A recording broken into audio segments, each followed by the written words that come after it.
अस्सलाम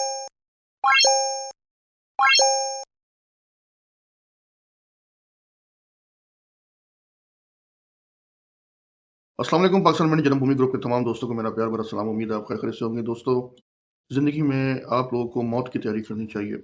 हम ज़िंदगी में हर प्लान करते हैं मगर मौत का प्लान नहीं करते। हमें सबसे पहले अपनी मौत का प्लान करना चाहिए। ये वो ज़िंदगी है जहाँ हमने जाके जीना है। करोड़ों साल, 50,000 साल का एक दिन है, तो करोड़ों पता नहीं कितने साल हमने जीना, लेकिन हम उसकी तैयारी नहीं करते। मैंने ये चीज़ सीखी है तो हज़रत मौलाना मोइन अख्तर साहब से सीखी है। आप परेशान होंगे कि ये मैंने क्या लफ़्ज़ लिया है। जी, मैं यही लफ़्ज़ ले रहा हूँ, हज़रत मौलाना मोइन अख्तर साहब से। मैंने उन जैसा दीनदार, उन जैसा बंदा नहीं देखा। मेरे बड़े फ़ेवरेट एक्टरों में से थे और मैं हमेशा उनको एक कॉमेडियन के तौर पे जानता था। लेकिन ये बात है 2008 या 2007 की, कि रात 1 बजे मैं अराइवल पे ड्यूटी कर रहा था, तो सामने क्या देखता हूँ कि मोइन अख्तर साहब बैठे हुए। सख्त सर्दियों की रात थी, धुंधें पड़ रही थी, फ्लाइटें कैंसल थी और मोइन अख्तर साहब अकेले तन्हा-तन्हा बैठे हैं और सिगरेट पी रहे हैं। मैंने ये मौका समझा कि मैं जाऊँ मोइन अख्तर साहब से चंद बातें करूँ और कुछ ड्रामों का या कुछ शोज़ का ज़िक्र करूँ। लेकिन जब मैं वहाँ पे जाता हूँ, तो क्या देखता हूँ कि एक दरवेश इंसान सामने बैठा हुआ है और जो चंद वाक़यात, चंद गुफ्तगू हुई है, वो मैं आज आपको बताने जा रहा हूँ कि मैं गया हूँ, मैं जाके मोइन साहब को सलाम किया और उनसे गुफ्तगू की। लेकिन उस शख्स ने जो हमें बयान दिया, जो बात बोली, वो आपको थोड़ा-सा बता देता हूँ। उसने हमें अपनी ज़िंदगी में ये बात बताई है कि यार, मैंने एक बंदे से कमिटमेंट की थी लाहौर आने की। मेरी तबीयत मुझसे ख़राब थी, लेकिन मैं फिर भी लाहौर आया और आगे से धुंध हो गई। मैं उसको फ़ोन कर रहा हूँ और वो कह रहा है कि जी अभी तो धुंध है, रास्ते में आ नहीं सकता। तो मैं कहा जी तुम आराम से, सुकून से सुबह आ जाओ। कोई ऐसी बात नहीं, मैं एयरपोर्ट पे अपना जो है ना रात गुज़ार लूँगा। इतना बड़ा आर्टिस्ट, ये बात कर रहा है, इतना बड़ा आर्टिस्ट। मैंने जब उनसे पूछा, मैं कहा सर जब आपको तबीयत ख़राब है, आपको हार्ट का मसला है, फिर आप सिगरेट क्यों पी रहे हैं?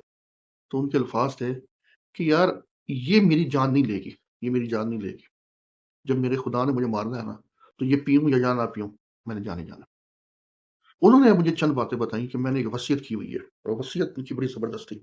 उन्होंने कहा मैंने अपने कब्र भी देख ली है, मैंने अपने जनाज़े का तयन भी कर लिया है और जनाज़े के लिए मैंने कहा है कि जुनैद जमशेद मेरा नमाज़ जनाज़ा पढ़ाए। क्योंकि वो एक बहुत ही अच्छा इंसान है जिसने अपनी ज़िंदगी शो बिज़नेस को छोड़ के दीन की तरफ लेके आया और दीन की खिदमत कर रहा है। तो मेरी यही ख्वाहिश है कि मेरा नमाज़ जनाज़ा जुनैद जमशेद पढ़ाए, वो बंदा पढ़ाए कि जिसको नमाज़ जनाज़ा का पता हो कि मैं किसका नमाज़ जनाज़ा पढ़ा रहा हूँ और कितना रंज-ओ-गम में हूँ। मोइन अख्तर साहब ने मुझे बताया कि ये जो हम दरूद पढ़ते हैं, कारियों को बुलाते हैं, ये करते हैं, क्या ये सही है? क्या हम अपने वालिदैन के लिए खुद कुछ नहीं पढ़ सकते? क्या हमने ये चीज़ सीखी? इस तरीके से मोइन अख्तर की जो ज़िंदगी के जो चंद पहलू मैंने देखे, एक तो वो दीनदार बहुत थे, कुरान पढ़ते थे तर्जुमे के साथ, कुरान पढ़ना तर्जुमे के साथ और बताना कि अगर हमने तुम लोगों को दिया है तो उसका ये ना समझो कि हम तुमसे खुश हैं। अल्लाह ताला कहता है कुरान में कि अगर हमने तुम्हें नहीं दिया तो इससे ये ना समझो कि हम तुमसे राज़ी नहीं हैं। ये दोनों का इम्तिहान है। ये चीज़ें हमें मोइन अख्तर साहब बता रहे थे, एक शो बिज़नेस का बंदा। मोइन अख्तर साहब ने हमें अपनी ज़िंदगी के बारे में और भी बहुत सी चीज़ें बताई, लेकिन मैं उनकी शक्ल देख के इसलिए परेशान हो रहा था कि यार, स्टेज का आर्टिस्ट जिसने अनवर मकसूद के साथ इतने किरदार किए, इतने लातदाद लाजवाल किरदार किए, वो दीन की ऐसी-ऐसी बातें बता रहा है कि जो हमने किसी मौलवी से नहीं सुनी।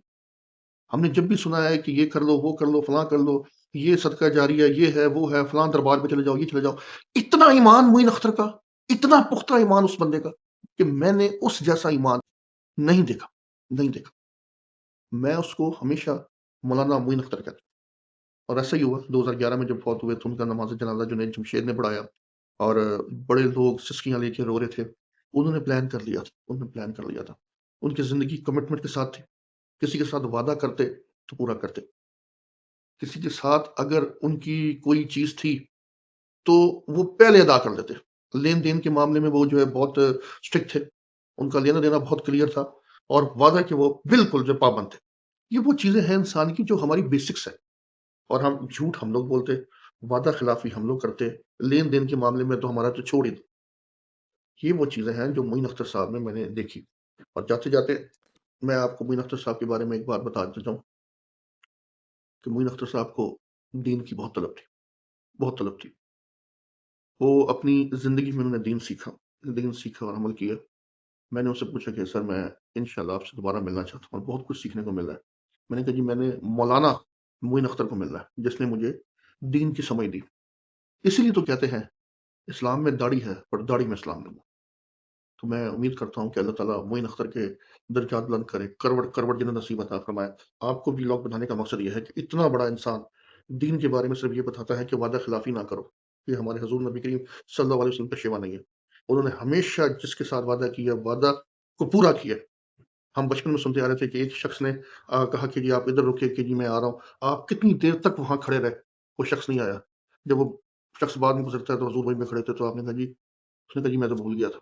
تو یہ واقعہ جو ہم نے بچپن میں سنتے آ رہے تو آپ کو بتا رہا ہوں، اسی طریقے سے وعدہ خلافی جو ہے یہ ہمارے دین کا جو ہے بہت جو ہے اس پہ ہم لوگ کو کرنی چاہیے۔ دوسرا یہ ہے کہ اپنی زندگی میں موت کو یاد رکھیں، موت کو یاد رکھیں بس۔ اللہ میرا اور آپ کا حامی ناصر ہو۔ اسی طریقے سے 2011 میں معین اختر صاحب ہمیں چھوڑ کے چلے جاتے اور ان کی وصیت کے مطابق جنید جمشید صاحب نماز جنازہ پڑھاتے۔ آج وہ ہمارے بیچ میں نہیں ہے اور ہم لوگ دعا گو اللہ تعالیٰ ان کے درجات بلند کریں۔ شکریہ بہت بہت آپ کا۔